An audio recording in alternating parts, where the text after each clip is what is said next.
ఆందోళనకారులపై కాల్పులకు ఆదేశాలు ఇచ్చారా లేదా అనేది హోంమంత్రి అమిత్ షా చెప్పాలన్నారు లోక్సభ ప్రతిపక్ష నేత రాహుల్ గాంధీ. హోంమంత్రి ఆదేశాలు ఇవ్వడం లేదంటే హోంమంత్రికి కాల్పుల గురించి తెలియకపోవడం ఈ రెండూ తప్ప మూడోది జరిగే అవకాశమే లేదన్నారు. కాల్పులకు ఆదేశాలు ఇచ్చి ఉంటే హోంమంత్రి దోషి అవుతారు. ఆయనకు తెలియకుండానే కాల్పులు జరిగి ఉంటే అసమర్థుడు అవుతాడని రాహుల్ చెప్పారు. లోక్సభలో ప్రశ్నించడం తన హక్కు అని రాహుల్ స్పష్టం చేశారు. मैंने तो सिर्फ ये पूछा है कि दो ही ऑप्शंस हो सकते हैं. एक ऑप्शन की होम मिनिस्टर ने ऑर्डर दिया, दूसरा ऑप्शन की होम मिनिस्टर को मालूम नहीं था कि फायरिंग होगी. In first case he is culpable, in second case he is incompetent.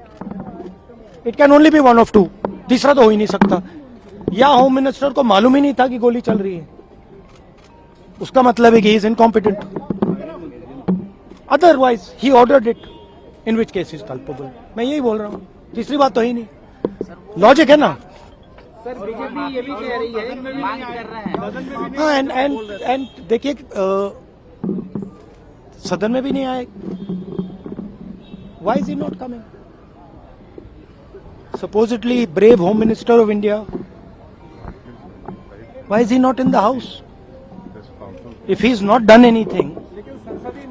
If is not done anything, अगर कुछ नहीं किया, कोई ऑर्डर नहीं दिया, तो फिर बस सफाई दे दें कि मैंने ऑर्डर नहीं दिया. एनीवे, नहीं देखिए मेन चीज है कि मेरा हक बनता है पार्लियामेंट में बोलने का, और ये मुझे हक दिया जाना चाहिए. मैंने तो सिर्फ ये पूछा है कि दो ही ऑप्शंस हो सकते हैं.